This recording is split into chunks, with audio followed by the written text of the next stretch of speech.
Halo semuanya, oke kita langsung masuk saja ke pembahasan materinya. Untuk yang pertama itu ada definisi anggaran perusahaan. Anggaran perusahaan merupakan hasil dari penyusutan rencana tertulis mengenai kegiatan suatu perusahaan yang dinyatakan secara kuantitatif dan secara umum dinyatakan dalam satuan nominal uang. Lalu, fungsi anggaran dibentuk untuk memberikan suatu gambaran tentang bagaimana rencana atau kondisi keuangan ke depannya dalam proses kegiatan produksi. Nah, untuk selanjutnya ada macam-macam anggaran perusahaan. Untuk yang pertama, itu ada anggaran penjualan.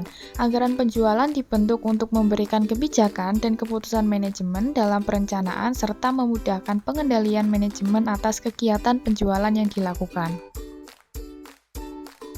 Yang kedua ada anggaran produksi. Anggaran produksi merupakan alat untuk merencanakan serta mengontrol kegiatan produksi. Selanjutnya, berikut ini merupakan contoh anggaran produksi.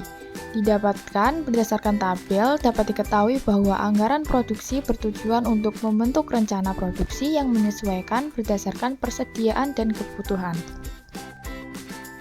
Ketiga, ada anggaran bahan baku. Anggaran bahan baku merupakan anggaran yang dapat berubah-ubah nominalnya tergantung dengan harga bahan baku yang ada di pasaran.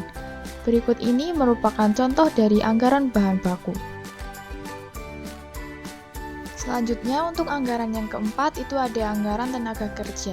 Anggaran tenaga kerja merupakan anggaran yang harus dikeluarkan untuk membayar tenaga kerja yang digunakan. Misalnya dapat berupa upah maupun gaji. Berikut ini merupakan contoh dari anggaran tenaga kerja. Anggaran tenaga kerja dipengaruhi oleh adanya tingkatan bayaran yang diberikan dengan jumlah tenaga kerja yang digunakan. Selanjutnya ada anggaran overhead pabrik atau bisa disebut sebagai BOP. Anggaran overhead pabrik merupakan biaya yang dikeluarkan perusahaan dalam rangka proses produksi di luar biaya bahan baku dan biaya tenaga kerja langsung. Berikut ini merupakan contoh anggaran BOP. Keenam, terdapat anggaran kas dan piutang.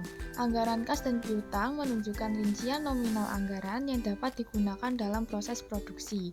Berikut ini merupakan perhitungan anggaran kas dan piutang.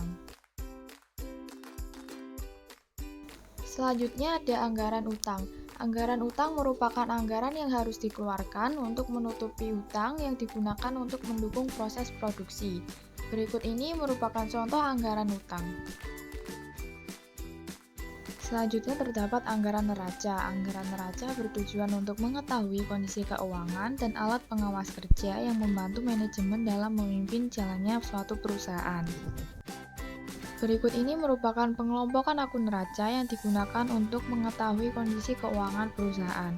Untuk kelompok yang pertama itu terdapat kelompok aktiva yang terdiri atas akun kas, surat-surat berharga, piutang, persediaan barang, biaya-biaya yang dibayar di muka, perlengkapan usaha, dan lainnya. Selanjutnya pengelompokan akun aktiva yang dibedakan menjadi investasi jangka panjang, aktiva tetap berwujud, aktiva tetap tidak berwujud, dan aktiva lain-lain. Pengelompokan akun neraca ya selanjutnya yaitu ada kewajiban yang terdiri atas utang lancar, pendapatan diterima di muka, serta utang jangka panjang. Selanjutnya terdapat akun ekultas yang terdiri atas ekultas pemilik. Anggaran yang kesembilan yaitu anggaran laba rugi. Anggaran laba rugi merupakan anggaran yang dibentuk setelah kegiatan produksi yang tujuannya untuk mengetahui apakah perusahaan mengalami keuntungan atau laba atau justru mendapatkan kerugian. Berikut ini merupakan contoh anggaran laba rugi.